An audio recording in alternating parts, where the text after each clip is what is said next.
Num mundo que é cada vez mais global, a maior procura, a maior competitividade das empresas e das nações é de facto a procura por talento. Instituições como a nossa trabalham estas matérias muito antes daquilo que são as necessidades reais, diria eu, do mercado. Os fundos de coesão europeus, em particular os fundos destinados a projetos de investigação, desenvolvimento e inovação, têm um papel chave para o desenvolvimento de projetos de inovação e de criação de novas tecnologias.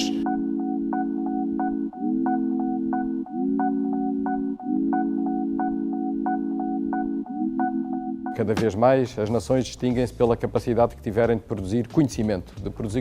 baseado em ciência e tecnologia e de formar os melhores. Pensamos em coisas de uma forma completamente desligada do negócio, temos espaço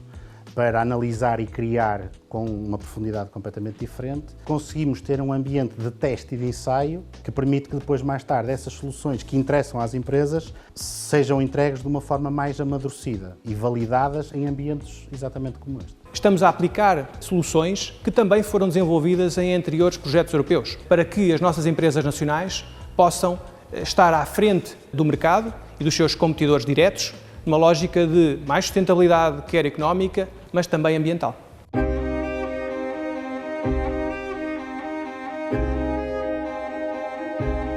Durante 2 décadas houve investimentos que serviram para consolidar o sistema científico e tecnológico nacional, nomeadamente junto das universidades, centros de investigação. Criou-se massa crítica, criaram-se, no fundo, investigadores. Hoje já temos cerca de 40 mil investigadores no país e essa massa crítica permitiu, de facto, começar a desenvolver conhecimento que é competitivo a nível internacional e a passar esse conhecimento para as empresas. E é o que nós assistimos hoje, a essa capacidade de passagem do conhecimento para as empresas, e já são as empresas a querer ir ter com as universidades, com os centros de investigação e juntos, de facto, promover novos produtos e serviços com os quais, no fundo, eles se distinguem internacionalmente e no país.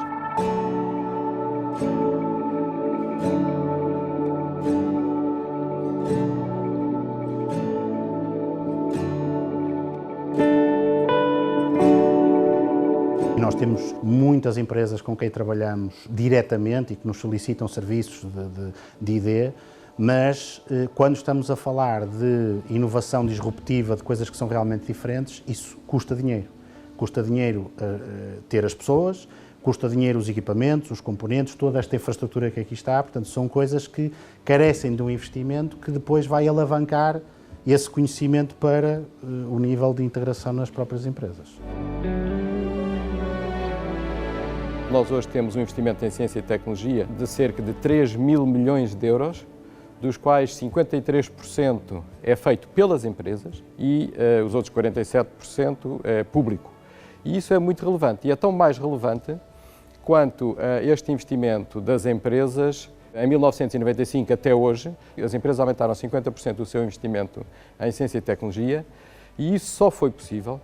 porque elas têm sido e continuam a ser acompanhadas com fundos públicos, que, enfim, que venham do COMPET, que venham da FCT, que venham de fundos estruturais e que têm dado, digamos assim, o suporte para que se tenha feito este investimento e para que as empresas hoje, cada vez com mais confiança, investam na ciência, investam nas pessoas como fator absolutamente crítico para a criação de valor.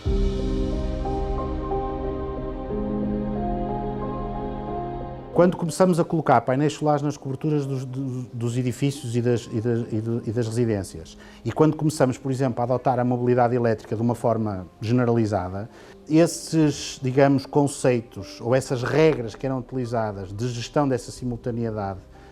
para a rede elétrica podem, de alguma forma, ser colocadas em causa. Porque, de facto, é possível que num determinado momento haja uma produção solar muito elevada na hora do almoço quando as pessoas não estão efetivamente em casa, o que pode provocar algum stress na rede por toda essa potência ser entregue ao mesmo tempo naquela zona. E o mesmo acontece mais à noite quando as pessoas chegam a casa, que tendencialmente podem pôr os carros todos a carregar à mesma altura e causam o stress exatamente inverso.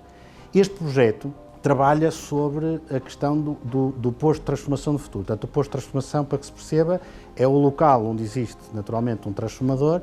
que desce o nível de tensão da rede média tensão para a rede baixa tensão, para termos a tensão que utilizamos em nossa casa, os 230 volts AC, com que funcionam todos os aparelhos. É como se fosse um chefe de orquestra que tem um dispositivo que foi desenhado e trabalhado aqui com a EFASEC e que é capaz de olhar para a rede e para todos esses intervenientes e fazer uma gestão inteligente da mesma, e evitando essas situações de stress, e tem inclusivamente funções mais interessantes, como se houver uma avaria na rede, esse posto de transformação consegue reconfigurar os caminhos de maneira a minimizar a interrupção.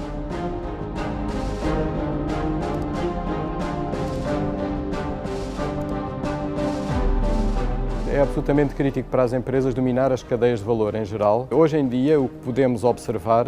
é que, para além de irem buscar conhecimento aos centros de investigação e às universidades, as empresas estão também a endogeneizar parte desta cadeia de valor, empregando elas próprias grande parte dos investigadores. Hoje, um número importante é que nós já temos cerca de 40% dos investigadores em Portugal em empresas. E isto é absolutamente novo, é muito relevante e diz bem, de facto, da intenção e da aposta que as empresas estão a fazer nesta componente da cadeia de valor, que é a componente do conhecimento. E isso é um motivo de grande esperança para o futuro. As empresas estão, de facto, a levar o conhecimento para dentro delas e estes investigadores, no fundo, são os agentes privilegiados para promover cada vez mais esta cooperação entre os sistemas de investigação, as universidades e as empresas. Há, neste aspecto, que olhar para o futuro com grande entusiasmo e com grande expectativa.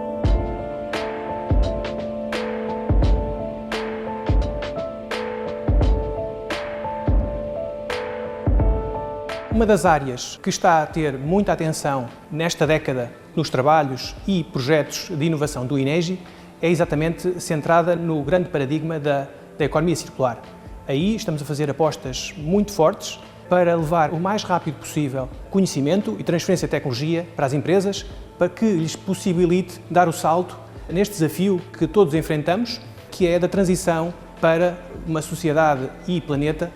mais descarbonizado, por exemplo. Outro dos grandes paradigmas que o INEGI está a enfrentar, com projetos, com investigação dedicada, prende-se também com o paradigma da indústria 4.0, da ampla digitalização das empresas, dos processos e como é que as empresas podem tirar mais valias e mais vantagens e aportar mais valor acrescentado para os seus clientes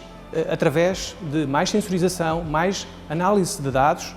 e, com isso, aumentar a competitividade das empresas e também do nosso tecido empresarial em Portugal. O projeto Co-Serial Value compreende um grande desafio que a empresa Silos Leixões nos colocou faz já 4 anos, em que tentamos conciliar novas soluções nestes dois grandes paradigmas, o da economia circular e o da indústria 4.0.